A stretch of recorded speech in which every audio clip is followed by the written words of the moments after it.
Inspirational Breakfast. I understand you said you came to faith while participating in another musical. Was that right? That's correct, yeah. Yeah. At university, I was doing the production of Jesus Christ Superstar by Andrew Lloyd Webber. And I was getting familiar with the role and studying it in audiovisual room in the Barber Institute of Performing Arts. And I was on my own, and I remember it so well. I watched the film, and at the end, the beautiful music of Gethsemane is playing. And I was crying my eyes out seeing Jesus on the cross. I was like, wow, this guy is amazing. Yeah. This guy, what he did for us is awesome. And this was pre-faith, really, or pre a conversion experience? Yeah. Yeah, I mean, okay. Or you were just coming up to it. This was the climax. Yeah, okay. But at that moment, that's when Jesus, God, came into my life. And my life changed forever.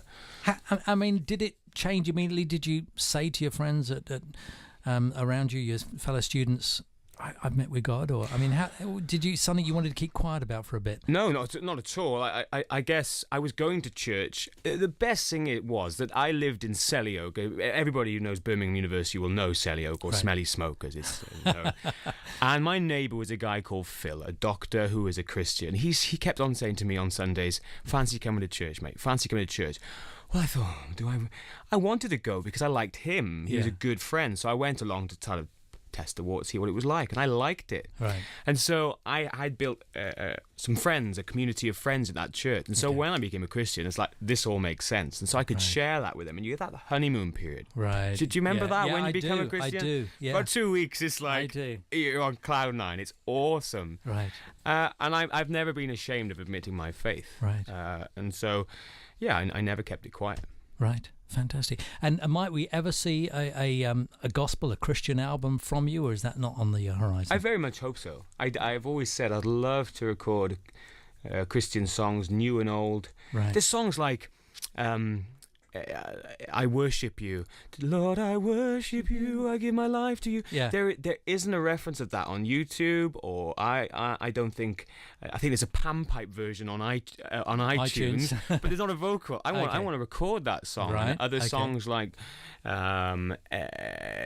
Refiner's Fire and new songs. Yeah. So yeah, one day I really hope to, and maybe play the Christian festival. We were talking off air about the fact that Tom Jones has just, and a fellow Welshman has just recorded a gospel album of hymns, I believe it is. I'm waiting to hear it at the moment. And you were saying your grandfather delivered Tom Jones. Yeah, that's right. Yeah, my grandfather, Colin, was Tom's doctor in Pontypridd. I think they lived on the same street as well. Yeah, right. It's and Tom, fantastic singer. You know, he sings like he has the spirit within him. I don't know. I've never met Tom. He sings with a passion. He really does. Yeah, he's just turned 70, hasn't he? Incredible, really. Yeah. Yeah. There are so many people who you wouldn't think are Christians in the world of music, but then you find out later that they are.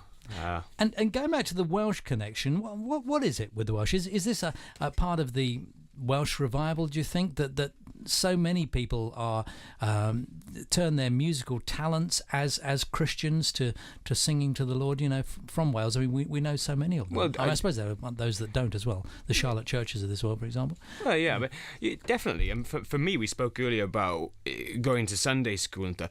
It was about the music. You know, you'd be at the Sunday school and you would sing fun songs. I remember a guy, he was called Ishmael. Oh, I remember him. I used to idolise Ishmael. You probably produced. Have you done a few albums with Ishmael? I did a few albums with him, yeah. I used to love his songs, you know, and I think from a young age I was immersed in music and loved it, and that was my way of worshipping and praising God, and that hasn't changed. Right. The style of music is slightly different, you know, it's evolved a bit. I'm not singing I still like a bit of higher, higher, higher, higher, higher, higher, higher, higher, Jesus higher, lower, lower, lower, lower, lower, lower, lower, lower, Satan lower. Remember the Ishmael song? But you know, I wouldn't probably record that on an album. No. But for me, that I don't.